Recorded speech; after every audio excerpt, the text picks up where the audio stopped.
Okay, let's get cozy, shall we, and talk tulips. Hey, garden gals and guys, it's Steph with Tiny's Garden. Gardening in Zone 5B/6A in the Chicago suburbs as a home gardener. I am bringing you a video all about my cut tulips today. When I say cut tulips, I mean tulips that I grow for cutting for bouquets. Now, I don't sell them currently.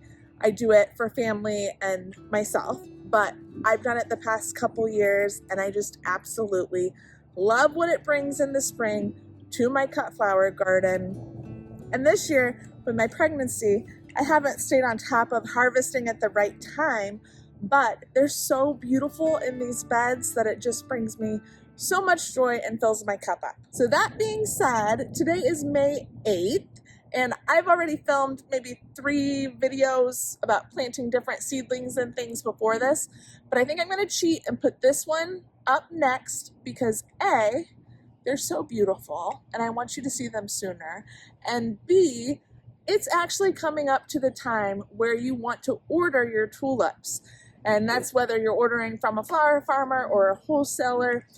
After the tulip season ends, which these are on their way out pretty much, it's better to place your order right then, even though it seems so soon, because then you get the varieties you want. So trust me on this one, better to order early and they will still ship them in the fall for you based on your location than wait too late and be out of luck on some varieties. So I showed you my landscape tulips a couple videos ago. Was really happy with those. Those were called the Big Ups from Color Blends. That's the only one I used in the landscape. And then I also used them for a bouquet for my mother-in-law's birthday, along with the exotic Emperor tulip. That worked out really well. The rest of these I'm gonna go through some of my favorites, and I do have a favorite this year that sticks out to me more than the others, which I'm gonna tell you at the end, so watch all the way. But these are really for cutting. I don't put these in the landscape. I put them in these raised beds to pull them for bouquets, and usually they're colorful, they're unique, they might have some texture to them. So that's what we're talking about today. And when I think of all the things I'm looking for in a cut flower tulip, I'm looking for stem length, that it's long, so I can put it in a vase that has some height to it. I'm looking for color and saturation. I'm a color gal, so give me all the colors. There's a lot of different flaming ones with multiple colors. That doesn't bother me. I love that. Now, if you like more blush, I do have a couple blush, but I don't love them as much as I love really colorful, striking, unique tulips, because you just don't see them every day, especially in the grocery store. Not even close. So with these tulips, I actually got them in the ground very late because of my pregnancy, but thankfully I still had a good turnout. I believe it was February when I planted these, so I'll put a little footage on the screen. We've had a pretty warm spring, so these I think have taken off faster than last year. Mother's Day is this weekend in about 3 days, and I have one that's in the proper harvesting stage. Let me show you that. Okay, so we are in the back of this bed, and you can see this yellow one here, and also this salmon one I'm bringing into focus here. This is called the crack stage, so this is where I would harvest. If I press on here, it's a little squishy, almost like a marshmallow.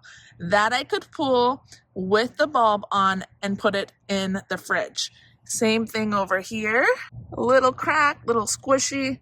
That's the proper time to harvest for longest base life. Now these over here are still too young. They're just still growing, so that would be too early. I'll put some footage on the screen of earlier in the spring when they were all just still growing and starting to bud up. And you can see the rest of this bed.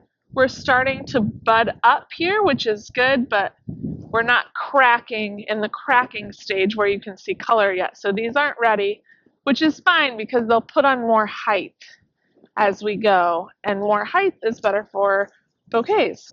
Which was still a little early, and then a few weeks later when I had some blooms and then some that were really getting ready to just crack open.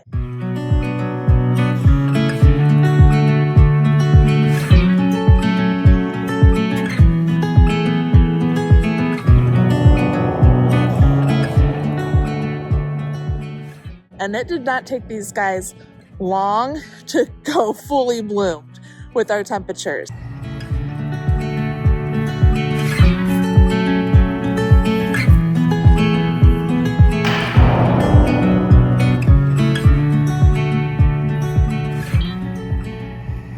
You'll see some of these are completely, well, yeah, some are completely gone. Some are on their way out, and then some are looking in their prime. But when I say looking in their prime, I don't mean prime for picking, I just mean prime for beauty. So let's start with some of my favorites here. Black Parrot. Look at the stem length on these guys. Now this is one that has a lot of texture. Let me try and get up close so you can see better. It is called Parrot because it's got like these feathering type of petals on it, and it's such a dark, rich purple. It's just stunning. But I have to tell you, the stem length is spectacular. I don't have that many of them, but it's on my list of favorites for sure. Now these are on their way out, but this is for sure top 3, Rasta Parrot. Now I'll put some other images on the screen from when this was more prime, but I really like the combination of this Rasta Parrot with this purple one right here in a vase. That would be gorgeous. Again, I'll show this when they were more in their prime, but those two together, I think that'd be a really gorgeous vase combination. Similarly, I also think Black Parrot and Rasta Parrot, especially in its prime, would be a fantastic combination as well. The only thing I don't love about the Rasta Parrot is it's shorter, and you can see that when I'm filming. It's a shorter stem, so you have to use a shorter vase, but the color flies me over the moon, so I can handle it. Another one that's similar to the Rasta Parrot is Rococo, which I used in bouquets last year. I love it. It's a deep saturated red with a little bit of purple and yellow feathering throughout. It's done for me now, but I'll put on the screen what it looked like when it was in its prime. And she's a beauty. Again, she's also a little smaller, so there's not the stem length there for big, long, tall bouquets, but she's still really pretty in a smaller vase. Again, that one is Rococo. And as I'm going through all of these, I want you to know I ordered these from 2 flower farmers, one being the Flower Hat and one being Marin from Farmhouse Flower Farm. I love both of them. The quantity is great for each of them, especially since I kept them in my garage probably 2 to 3 months longer than I should have, and they still have grown beautifully for me. So I highly recommend each of them. The only one I got from Color Blends is that landscape one that I also put the extras in my other raised bed over here. They're done for the season, but really happy with all 3 of those. Color Blends, the Flower Hat, and Farmhouse Flower Farm. While we're on the feathering type with this type of texture, this beautiful white and red one I've been showing you is Estella Regneveld. I think that's how you say it. I'm really not sure. There's a tinier one of her, but I love her coloring. She's not super tall. As you can see, the big players back here are much taller, even over there. And here you can see how Rasta is shorter, and so is she. But that coloring, I can't get over it. So I just use a smaller vase and I still grow them. Now what is around her and is obviously fading on its way out is Gadushnik. Now, I have mixed feelings about this. I'm going to grow it again, I think, because they're really big, beautiful blooms, and I'll put on when they were more in their prime. But they're very top heavy, so I really didn't see them in their prime very long. So this one I would have to definitely double check to pick it appropriately at the crack stage, because you can see when it gets older, the heads just flop everywhere. It's very top heavy. So I like Gadushnik, but it's kind of high maintenance, I think. One that was here and is no longer because I used it and I loved it, Exotic Emperor. Absolutely beautiful, one of the first ones to bloom. Very nice, tall, sturdy stems. Little variegation in the leaf, beautiful in a bouquet. Exotic Emperor is on my list of favorites. Now what's left here, I'm going to tell you some I'm not getting again. These that look like nothing, and let me tell you, I've not once really looked at them and it took my breath away like others. I'm just very underwhelmed. They just didn't perform well for me. Foxy Foxtrot. Not gonna get that one again, which surprises me because I've heard such good things, but look, it just, no. Another one that I thought would be much better for me is Copper Image, which are these that look like little sundae cones. They're very small and the color just doesn't strike me as stunning. Underwhelmed is what I would say. Underwhelmed.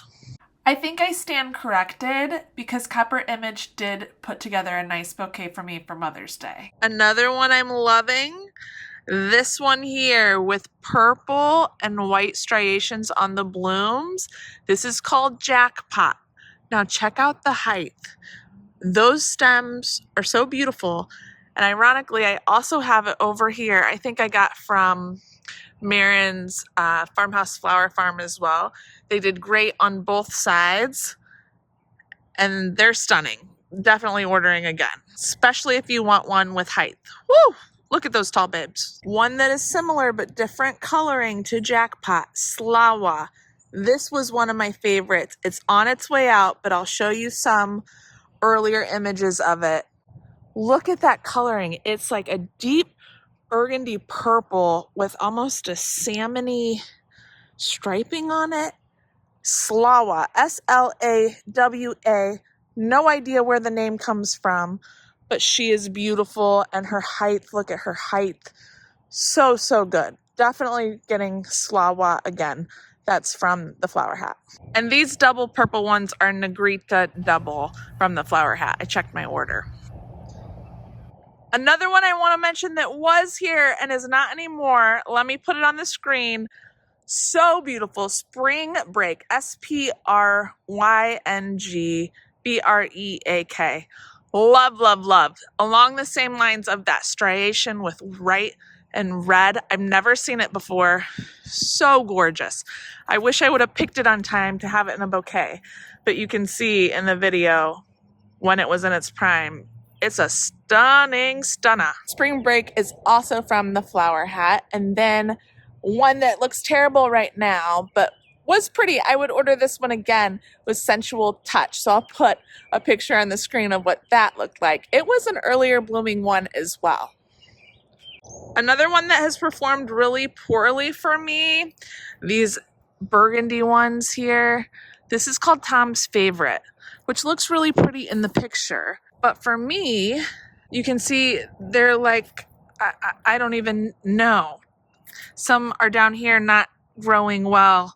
And then the ones that have bloomed early. I mean, that's nothing for a stem. So maybe these bulbs were just not in great shape.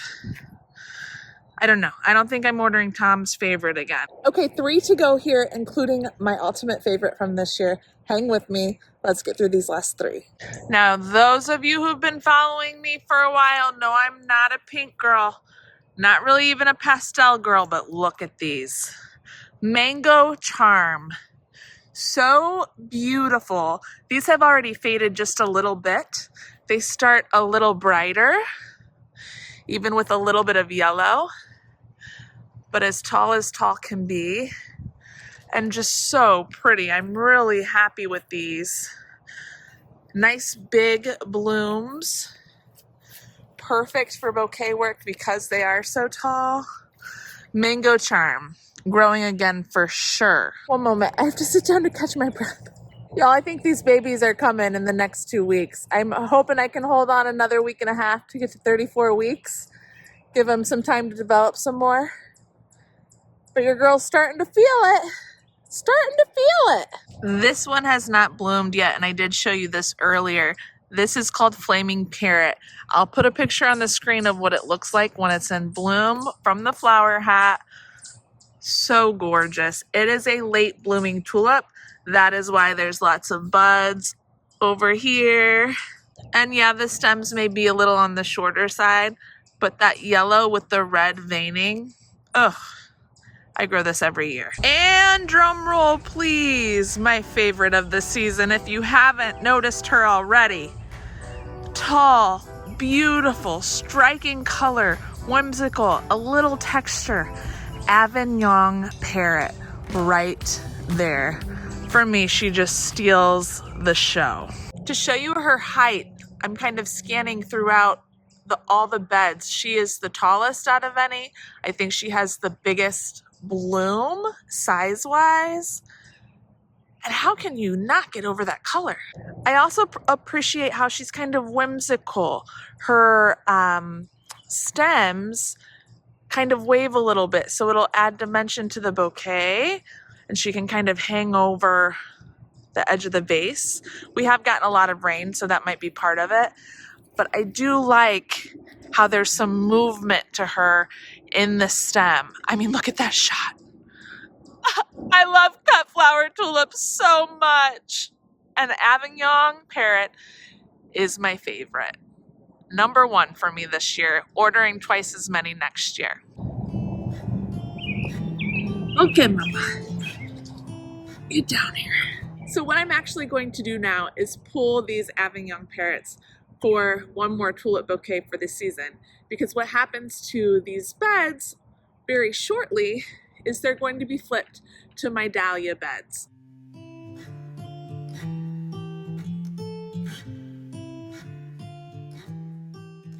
This worked for me well last year. I'm going to do the same thing this year. Most of these are on their way out. I'm going to let some of the ones that still look beautiful, and even, you know, the flaming parrot that hasn't bloomed yet, I'm going to let those bloom to fruition, but that first bed is pretty much done. So we're starting to put some dahlias in tonight. And if you saw my video, my short, I finally checked all my dahlia tubers a couple days ago, and it was Rot City. Hi, my name is Stephanie Steiner Rosenberg, and I've killed all of my dahlia tubers. Mold City, quite terrible, actually. So today, I went to Skyfall Flowers, that's in Grays Lake, Illinois, only about 25 minutes from me. Thank you, Sue Krebs, for letting me know and reminding me about them. They gave me a couple starts. Well, they didn't give them to me. I bought them. And 3 here so I could get my stash going. And then the rest, I placed 3 orders in with other flower farmers. So I'm going to try and get the ones I have on my hands in tonight. So I'm going to pull some of those old tulips that are done for, and I compost the bulbs and start getting my dahlias in, because ticking time clock.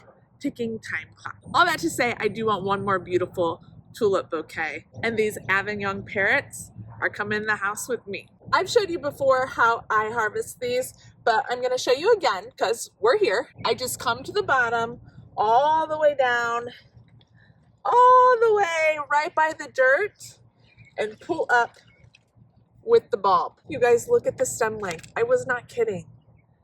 Dun, dun, dun, dun. Gosh, she's so beautiful. Cut the bulb off, then I strip the leaves, and the bulbs will go into compost. I have the best luck with getting new bulbs every year. Usually, if the stem is really dirty, I'll dip it in some water that's clean, but these guys are fine. And then I just put it into my vase. I mean, look how tall. This is not a short vase. Look how tall they are. I just love them so much. I'm actually going to cut you a little shorter. I should probably use one of my grandiose, you know, very large scale vases that it's hard to get long enough stems to use in. But I'm 32 and a half weeks pregnant with twins, and going in and out and getting that vase is enough work that I'll be out of breath. So let's just continue, shall we? And that's what I mean with her drapiness and whimsicalness of the stem. I love that. So let me get through this bouquet, and then I'll show you how we'll quickly do dahlias into the bed, just so you can see how I flip it. Okay, now I'm fighting light, but oh my. She's beauty and she's grace. Oh, I love it. I mean, the color, right? Look at those gems. Hello, welcome to Gather, guys. This is Junior Brick. Oh yeah, that's gonna be wonderful. For sure, pick me up. So with all these old tulips, I'm just pulling straight out and hoping to recruit my son and husband. Oh my gosh. Don't you just love cut flowers? I do. There you go, Bob. Just pull, pull, pull. This one? Attaboy. Yep. Can I help? Yes, you can. I I've wanna be a big recruited doll, successfully. These are really big. Yeah. There's some more? Yep, you can take all those out. These are the absolute best nights right here. Good job. I got a lot. You sure did. My heart is so full. Okay, so we've got some space cleared out. I'm finding the light, so I'm gonna show you how I'm changing this and flipping it to a dahlia bed. I'm simply gonna take my dahlias, whether they're grown on like this is terracotta, or a tuber, and let me show you. So I'm gonna make my hole. All I'm doing is putting a little bit of bone meal in the hole. Just like that. This one has been grown on, so I'm gonna make sure that my hole is deep enough for it and cover it right up like that. And I'll make sure the strip lays flat. But that's one in. This is terracotta, so I will have a label that I'll stick in here. Really important to label. Terracotta is a tall one, so I'm gonna take a really tall stake and move it about right here. So it's ready to be staked when it gets really tall. Now for a regular tuber, you can see if you come closer and you tap to highlight this spot right here. This is the eye and this is a growth point. That is where it's growing from. So when I make my hole, I'm gonna go about an arm's length apart, maybe a foot, and put my bone meal in. Good. And then the eye is going to be facing up and the tuber is laying on its side. And then I'm covering it up. And I'm putting my stake in away from where the tuber is. I can't see. Right there. So I'm losing light now, but you can see how I do one from a cutting or something that you've grown on inside and one from a tuber. Plant them the same way, about a foot apart. And this is how I flip my beds from a cool season crop like tulips to a warm season crop like dahlias. So we'll continue to do the rest of these beds in the next couple days. And that is it for this video. Again, let me know your favorite cut tulip that you've grown this season. And if you haven't subscribed yet, please subscribe to follow along with all things garden.